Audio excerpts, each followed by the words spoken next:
శంకరుడు లేకుండా లంక మాట్లాడన్నది రేణుక ఎల్లమ్మ అమ్మవారి ఎల్లమ్మ కసవని మాట పడ్డప్పుడు శంకరుడి గుండెలు గుమ్మిలు అంటుంది ఎడజన్ను అంటుంది అయ్యో ఎల్లమ్మ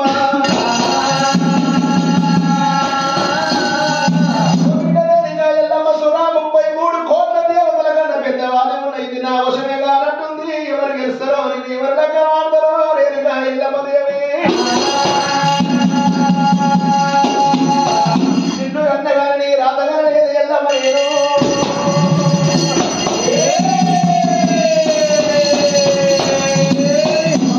అనుకున్నాడు ఒకవేళ శంకరుడు నా బిడ్డ పెంచింది రమ్మ కావాలి తనముని కింద గంగ కావాలనుకున్నాడు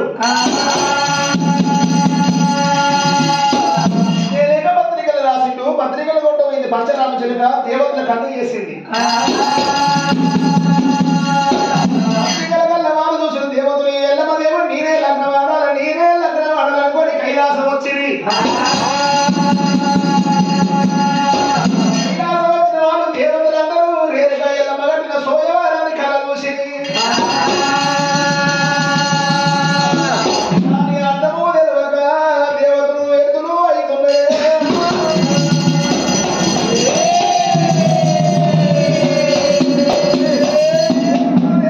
ఎల్లమ్మ ఈ సోయవారం వెత్తగట్టిన తల్లి మీరే తగలవాలని మేము లంక పెట్టవాడాలి వశము మేము గెలవలేము ఎల్లమ్మ లంక వాడలేము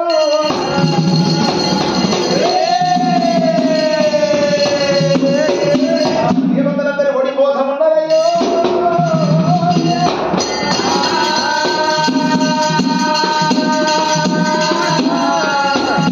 దేవుడు వశం రాలేదు కంచు కుప్పల కూడా రారాజు కార్తీక రాజు కూడా వచ్చిండు ఓడిపోయిన వాడయ్యిండు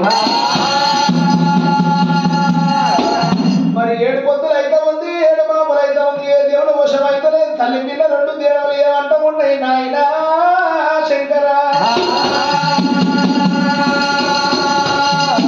నాకు వాకల వండ మేగులు వల్ల వెళ్ళిపోతున్నాయి దుబ్బల వండ మేగులు దుబ్బడు వెళ్ళిపోతున్నాయి నాయన 7 పొత్తులు అయితే ఉంది 7 పాపలు అయితే ఉంది ఏ దేవుని వశం అయితే లేదు ఎవరు గెలవలేకపోతున్నారయ్యా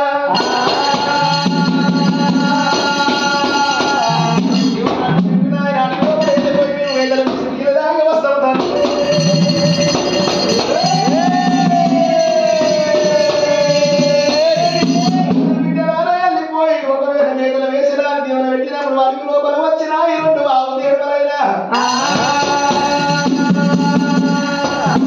అడవిలో మేకలు వేసిన ఈ ఆవు దేవుడు